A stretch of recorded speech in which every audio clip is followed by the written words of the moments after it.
Why should someone honor their dad?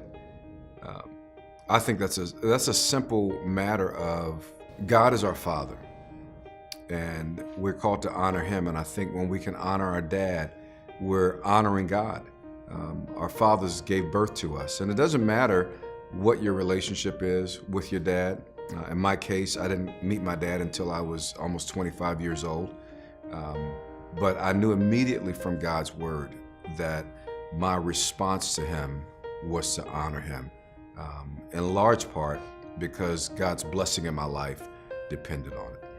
I think one of the ways that you can honor your father if your father has passed away is by telling the story of your dad to your children. So in my case, my children were so young when they even discovered that I had a dad. But I'm able to tell them how my dad and I reconciled after many years of not knowing him, of him not paying child support, not being there.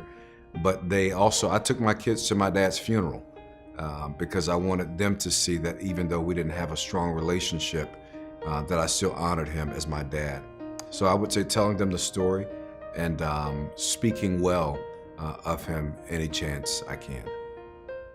So I learned about my dad's passing when I was a chaplain with the Ravens. We were on the road. We were in San Francisco. I'll never forget it, getting ready to play at Candlestick Park. And I got a call from my older brother that morning before I was going to head down to do chapel service. And he said, Dad died. And at that stage of our relationship, we would talk maybe once a month, and I didn't know him well, but we started healing. And I even had a chance to ask him, Dad, what happened? And he said, son, I was young and I made a lot of mistakes, and he got caught up in women and alcohol and gambling. And he said, I'm sorry. I just said, Dad, I forgive you. And so when I learned that he died, the first thing that came to mind for me was my kids need to see who my dad was, and they need to see where I came from. And so immediately I called my wife and I said, my dad passed. And I didn't expect this, but the tears started running.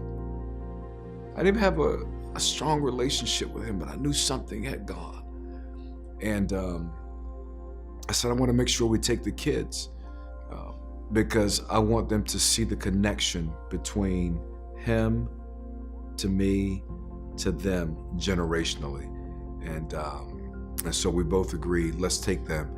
And it was an amazing experience for them. We still have pictures to this day from that time. And they got to see my siblings and got to see just that side of my story, who my dad was. So many guys across the country doing the work of men, it's given me momentum, and it's also given me ideas, but it's also given me some guys to connect with and to lock arms with, to encourage them, and they can encourage me that, hey, we're doing work that's meaningful, it's making a difference. So I'm excited about this Fatherhood Commission and the people God is raising up to be on the battlefield for fatherhood. Hi, I'm Pastor Rod Hairston from Messiah Community Church, just outside of Baltimore. And this Father's Day, I want to encourage you, give your dad a phone call and give him a big hug. As long as you got him, keep on loving him.